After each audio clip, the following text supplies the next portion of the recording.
Hello friends, स्वागत है आप सभी का स्मार्ट क्लासेस में। तो जैसा कि हम लोग बात कर रहे थे ट्रिग्नोमेट्री, और ट्रिग्नोमेट्री में हम लोगों ने एक्सरसाइज 8.1 को सॉल्व कर लिया था। और हम लोगों ने ट्रिग्नोमेट्रिक टेबल को भी देखा था, जैसे साइन 30 का वैल्यू क्या होता है, साइन 60 का क्या होता है, कॉस 30 का क्या होता है वैल्यू। ठीक है, इन सभी वैल्यूज़ को हम लोगों ने फाइंड भी किया था और बाद में फिर टेबल भी बनाया था। ठीक है, तो आज हम लोग एक्सरसाइज 8.2 का जो बचा हुआ क्वेश्चन है उसे सॉल्व करते हैं। ठीक है, तो हमें पता है कि क्वेश्चन नंबर 1 और 2 पिछले वीडियो में बात कर लिए थे।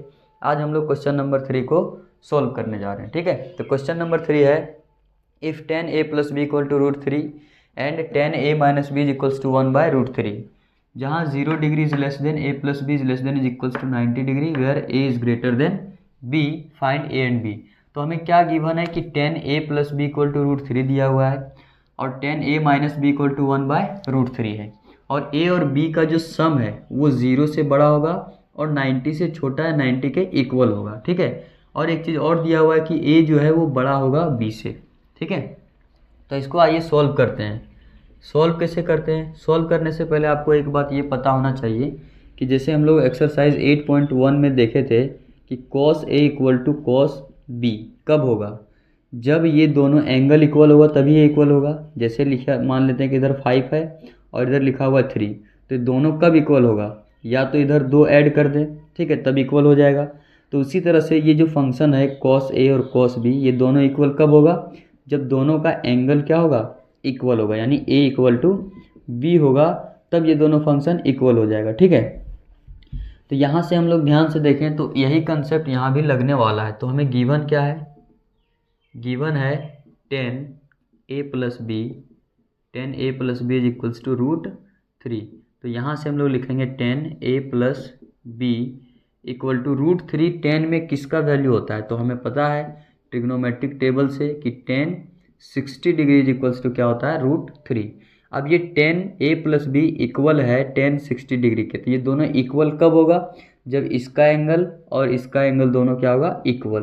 तो इसका मतलब ये है कि a plus B equal to क्या होना चाहिए, 60 डिग्री। इसको हम लोग मान लेते हैं इक्वेशन फर्स्ट। ठीक है, अब दूसरे इक्वेशन से हम लोग यहाँ से निकालते हैं, now 10a minus B equal to क्या है, 1/√3। ठीक है, तो a minus B equal to क्या होगा, sorry 10a minus B equal to 10 1/√3। 10 में किसका वैल्यू होता है, तो हमें पता है कि 10 30 डिग्री इज इक्वल्स टू क्या होता है, 1/√3। अब ये दोनों इक्वल कब होगा, जब दोनों का एंगल इक्वल होगा। तो यहाँ से a minus B equal to क्या होगा, 30 डिग्री। Question number equation 2। ठीक है, या तो इसको एक और स्टेप सॉल्व करते हैं, इसका वैल्यू इसमें पुट करेंगे और a और b का वैल्यू फाइंड कर लेंगे। ठीक है, तो यहाँ से लिख सकते हैं a equal to 30 degree plus b, ये माइनस का भी उधर जाएगा तो प्लस का भी। हालांकि इसमें a भी लेके जा सकते हैं, b को भी लेके जा सकते हैं, कोई दिक्कत नहीं। ये इक्वेशन अगर आपको सॉल्व करना आता है तो आप जिस मेथड से जानते हैं उसी मेथड से सॉल्व कर सकते हैं। ठीक है, तो हम लोग यहाँ सब्सटीट्यूशन मेथड से सॉल्व कर रहे हैं। तो यहाँ से हम लोग फ्रॉम इक्वेशन 2, यानी ये जो a का वैल्यू है इस किस में पुट कर रहे हैं, इक्वेशन 1 में। ठीक है, तो हम लोग यहाँ लिखेंगे putting value of a in equation first we get. जब हम लोग इक्वेशन 1 में पुट करेंगे तो हमें क्या मिलेगा, तो यहाँ पे हमारा क्या लिखा हुआ है, a plus B equal to 60 degree. ठीक है, अब a का वैल्यू क्या है, 30 प्लस बी, तो इस a के जगह हम लोग क्या रखेंगे, 30 प्लस बी इक्वल टू 60। इनको ऐड करेंगे तो क्या होगा, 30 plus B 2b equal to 60 degree हो जाएगा। ठीक है, अब यहाँ से हम लोग क्या कर रहे हैं, 30 डिग्री को इधर लेके जा रहे हैं, तो इधर क्या बचेगा हमारा 2b और 60 माइनस 30, क्योंकि ये प्लस का 30 राइट साइड जाएगा तो -30 होगा। तो 2b इक्वल टू क्या हो गया, 30 डिग्री, और b इक्वल टू 30, ये 2 मल्टीप्लाई में है तो इधर आएगा तो डिवाइड होगा। हमें b का वैल्यू निकालना है, इसलिए 2 को भी हटा रहे हैं। तो b इक्वल टू क्या आ गया, 15 डिग्री। ठीक है, अब b का वैल्यू इक्वेशन 1 या 2 किसी में भी रख सकते हैं, तो हम लोग इसमें रखते हैं तो सीधा सीधा आंसर आ जाएगा। तो हम लोग यहाँ लिखेंगे, now putting value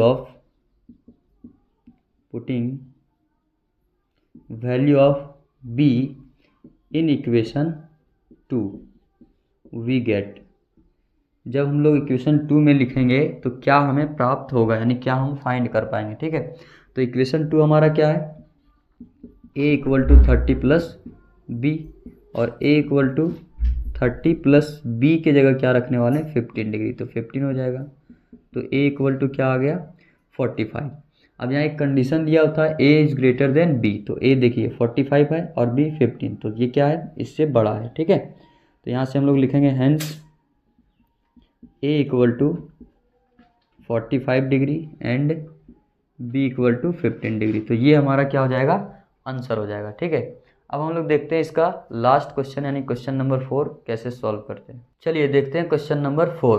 question number 4 क्या है, a state whether the following are true और फॉल्स, जस्टिफाई योर आंसर। हमें ये बताना है कि ये जो 4-5 क्वेश्चन दिया हुआ है ये हमारा ट्रू है या फॉल्स है। ठीक है, तो इसको हम लोग चेक करते हैं कि ये क्या है। फर्स्ट क्वेश्चन जो है sine A plus B equal to sine A plus sine B होता है या नहीं। ठीक है, तो हम लोग यहाँ क्या कर सकते हैं, एक तो ए और बी का वैल्यू ले सकते हैं दोनों का। ठीक है, कि ए का वैल्यू ले लीजिए और बी का वैल्यू ले लीजिए। तो मान लेते हैं कि ए इक्वल टू 0 डिग्री और बी इक्वल टू 30 डिग्री, कुछ भी ले सकते हैं। सेम वैल्यू नहीं लेना है, अगर सेम वैल्यू लेंगे तो हो सकता है किसी में बराबर आ जाए, जैसे ए 0 बी 0 ले लेंगे, यहाँ भी 0 यहाँ भी 0, तो सब 0 आ जाएगा, इक्वल आ जाएगा। ठीक है, तो हमें ये चेक करना है कि किस में नहीं हो रहा है इक्वल। अगर एक में भी इक्वल नहीं हुआ तो उसको हम लोग क्या बोलेंगे फॉल्स है। ठीक है, तो यहाँ पे अगर 0 रखेंगे तो यहाँ क्या होगा, लेफ्ट साइड में साइन 0 प्लस 30 डिग्री, और इधर क्या हो जाएगा साइन 0 प्लस साइन 30 डिग्री।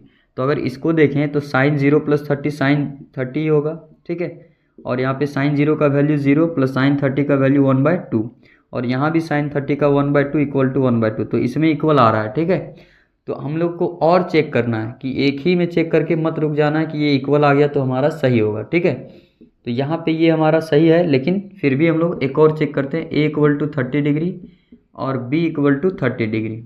ठीक है, इसको ले सकते हैं। तो ए की जगह अगर 30 रखें तो क्या होगा, sine A equal to 30 plus B equal to 30, तो साइन 30 प्लस 30, और इधर क्या होगा साइन 30, क्योंकि ए भी 30 है, प्लस साइन बी भी 30, तो साइन 30 हो जाएगा। तो इधर हो गया साइन 60 डिग्री, और इधर क्या हो गया साइन 30 इक्वल टू 1/2, और यहाँ भी क्या होगा 1/2। तो यहाँ पे अगर देखें तो साइन 60 का वैल्यू क्या होता है √3/2, और इधर 1/2 हाफ प्लस हाफ क्या हो जाएगा 1। तो ये क्या दोनों इक्वल होता है कभी, तो ये इक्वल नहीं होता है। ठीक है, तो हमारा ये स्टेटमेंट जो पहला है वो हमारा क्या हो जाएगा फॉल्स हो जाएगा। क्या हो जाएगा फॉल्स हो जाएगा। ठीक है, तो हालांकि ए में आ गया 0 और 30 में, 0 60 में भी आ जाएगा। ठीक है, 0 0 में भी आ जाएगा, लेकिन इसमें नहीं आएगा 30 60 30 30 30 90। ठीक है, इस तरह से लेंगे वैल्यू तो हमारा क्या होगा पता चलेगा कि इक्वल है या नहीं। तो अभी हमारा एक इसमें इक्वल नहीं आ रहा है, तो इसको हम लोग क्या बोलेंगे फॉल्स है। दूसरा क्वेश्चन है the value of sine theta increases as theta increases. अगर हम लोग साइन थीटा में थीटा को इंक्रीज करेंगे तो साइन थीटा का जो वैल्यू है क्या वो भी हमारा इंक्रीज करेगा। तो यहाँ पे हम लोग को ये देखना है। ठीक है, तो यहाँ पे अगर हम लोग ध्यान से देखें तो साइन 0 डिग्री इक्वल टू क्या होता है 0, साइन 30 इक्वल टू क्या होता है साइन 30 इक्वल टू होता है 1/2। तो देखिए जब थीटा का वैल्यू बढ़ा रहे हैं 0 से तो 0, 30 की तो 1/2, तो 0 से बढ़ा। उसके बाद साइन 45 जब करेंगे तो ये 1/√2 होगा। ठीक है, तो ये फिर बढ़ा। ठीक है, अब हम लोग मान लेते हैं कि साइन 60 डिग्री अगर हम लोग लिखेंगे तो साइन 60 इक्वल टू क्या होगा √3/2, और साइन 90 इक्वल टू क्या होता है 1।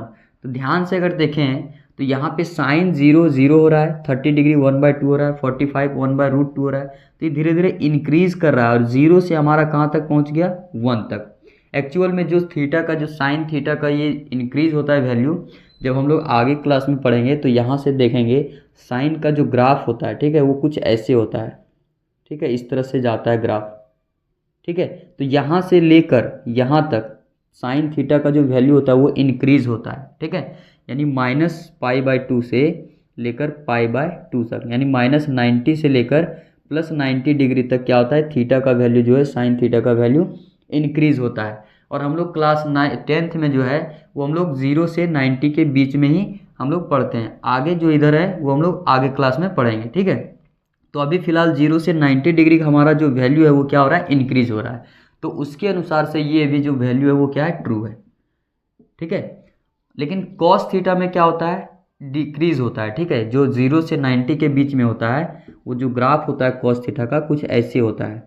ठीक है, तो ये हमारा 0 हो गया, उसके बाद ये हमारा क्या हो जाएगा, 90 डिग्री यहाँ। ठीक है, तो यहाँ से लेकर यहाँ होगा 90 डिग्री, ये हो जाएगा 180 डिग्री।